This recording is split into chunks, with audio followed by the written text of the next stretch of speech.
আল্লাহর এক বান্দা ছিল নামাজের সিজদায়।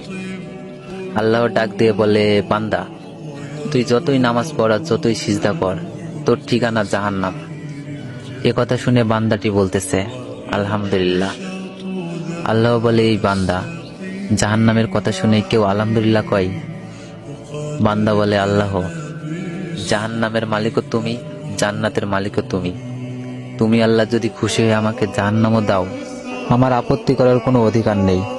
আল্লাহ বলতেছে, বান্দা, জাহান্নামে গেলে তুই পুড়ে যাবি, তোর কষ্ট হবে। বান্দা বলতেছে, আল্লাহ, কষ্ট শুধু আমার হবে না, তোমারও হবে। আল্লাহ বলে, বান্দা, তুই পুড়বি জাহান্নামে, আমার কষ্ট কেন হবে? বান্দা বলে, আল্লাহ, মায়ের কোলে সন্তান যদি পানিতে পড়ে যায়, তাহলে দুনিয়ার কোনো মাই যেমন দূরে দাঁড়িয়ে থাকতে পারে না, দৌড়ে গিয়ে